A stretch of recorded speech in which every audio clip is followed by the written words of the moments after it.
गोपियों को श्री कृष्ण के अंतर्ध्यान होने का असह्य दुख हो उठा है। मेरे कारण, ये सब मेरे कारण हुआ है। एक सखी बोल उठी। हाँ, मैंने ही श्याम सुंदर से कहा था मेरे केश बना दो। अरे वो हमारे साथ नृत्य कर रहे थे, क्या ये कम था? नहीं नहीं सखी, दोष तुम्हारा नहीं है, दोष मेरा है। तुम तो श्री राधा रानी की सखियां हो। जैसे स्वामिनी होती है वैसे ही उनकी सखियां भी होती हैं। तुम्हारी स्वामिनी वो तो सरल सहज करुणा की मूर्ति, वैसे ही तुम सभी हो, पर दुष्टा तो मैं हूं। इतना कहकर वो सखी रोने लगी थी। मैंने ही उनसे कहा था मेरे चरण दबा दो। ओह, मेरा अहंकार कितने चरम पर पहुंच गया था। नंद नंदन को मैंने अपने पैर दबाने के लिए कहा, अपना सिर पटकने लगी थी वह सखी। नहीं, तुम अपने आप को कष्ट क्यों दे रही हो? अपराधनी तो हम सब हैं। वो तो कमल नयन सदैव हम सबको प्रेम ही देते हैं, पर हम नहीं। मुझे मारो तुम सब लोग मिलकर, श्राप दो मुझ पापिन को। सखी फिर चित्कार कर उठी। पर ऐसे रोने बिलखने से क्या होगा? चलो उनको ढूंढें, वो किधर गए इस रात्रि में। सखी ने ही संभाला सबको और आगे चली श्याम सुंदर को खोजते हुए। हे वृक्ष, तू तो बता कहाँ गए हमारे श्याम सुंदर।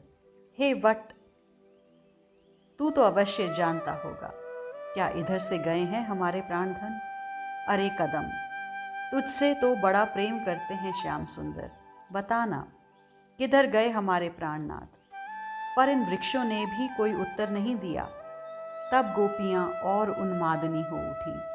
तुम लोग इतने बड़े हो, अपना सिर ऊपर की ओर करके खड़े हो। मत करो अहंकार पीपल कि लोग तुम्हें पूजते हैं कहकर अहंकार दिखा रहे हो। मत अहंकार में फंसो। देखो, हमें भी अहंकार हो गया था। हम भी अपने आप को बड़ा समझ बैठी थी।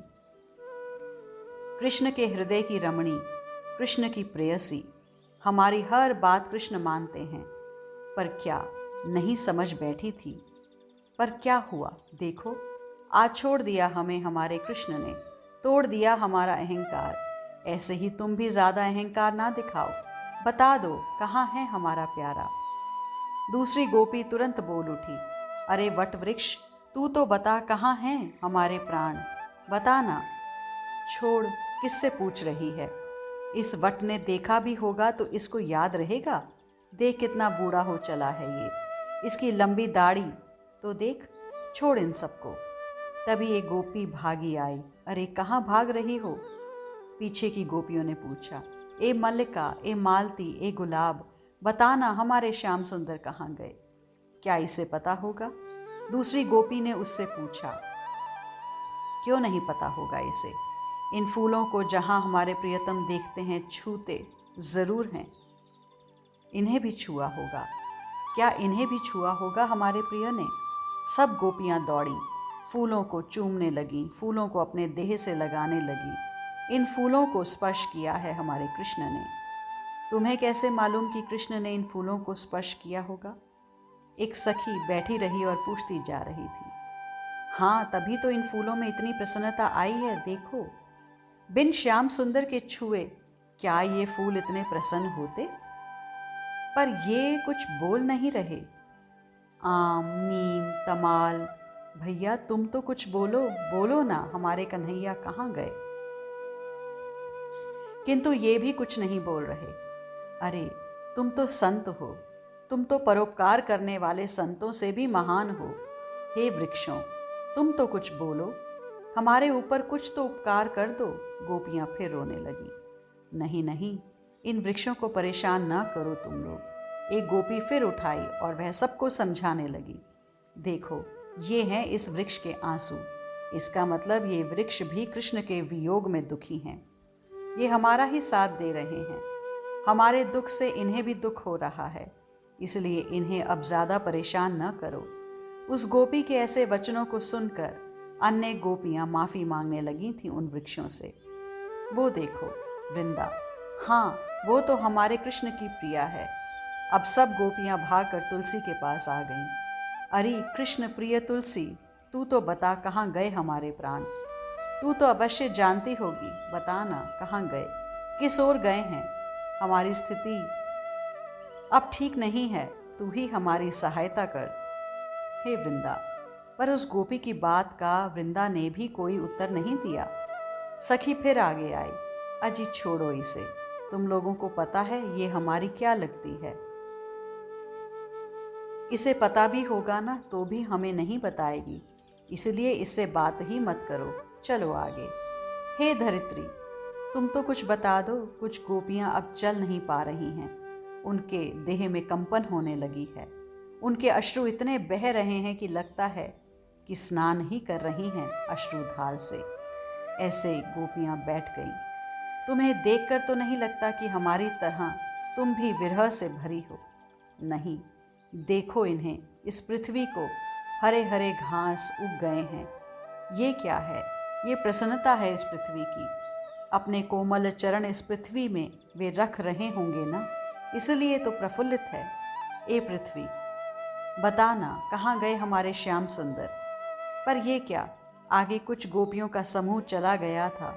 उन्हीं गोपियों ने एकाएक चित्कार करना शुरू कर दिया, कृष्ण, हा श्याम, हा गोविंद। वे सब चिल्लाने लगी। पर कुछ ही समय बाद, मैं कृष्ण हूँ, मैं कृष्ण हूँ, हंसी आने लगी उसी कुंज से। हंसती गोपियाँ कह रही थीं, मैं हूँ कृष्ण, तुम लोग रो मत, आओ मेरे पास, मत रो मेरी प्यारी। गोपियाँ कहती जा रही थीं, कौन तुम्हें दुख दे रहा है? ये काली नाग? तो लो, मैं इस काली नाग को नथ देता हूँ। एक गोपी की चोटी पकड़कर उसे घुमा दिया। क्या हुआ, क्या हुआ, तुम रो रही हो? दूसरी गोपी दौड़ी। क्या इंद्र ने ब्रज डुबोने के लिए वर्षा कर दी है? डरो मत, आओ मेरे पास आओ। इतना कहते हुए अपनी चुनरी उठा ली और कहा, इसके नीचे आ जाओ, मैं हूँ कृष्ण, मैं ही कृष्ण हूँ। हे वज्रनाभ, कृष्ण के चिंतन ने, कृष्ण के गहरे चिंतन ने गोपियों को कृष्ण बना दिया। गोपियों को अब ये लग ही नहीं रहा कि हम गोपी हैं, सब कृष्ण बन गईं। बनना ही था। कृष्ण में इतना तदात्मय भाव हो गया था इन गोपियों का। अद्वैत सिद्ध हो गया गोपियों का। ये प्रेम का अद्वैत है, इसे ही कहते हैं प्रेम अद्वैत। महर्षि शांडिल्य इस भाव रस में डूब गए थे। कहते हैं, हे वज्रनाभ, इस अद्वैत स्थिति में पहुंचने के लिए ज्ञानियों को कितना कुछ करना पड़ता है। पर देखो, प्रेमी जन कितनी सहजता से उस स्थिति को पा जाते हैं। इतना कहकर महर्षि मौन हो गए, उनकी भी वाणी अवरुद्ध हो गई। आज के लिए इतना ही, शेष आगे।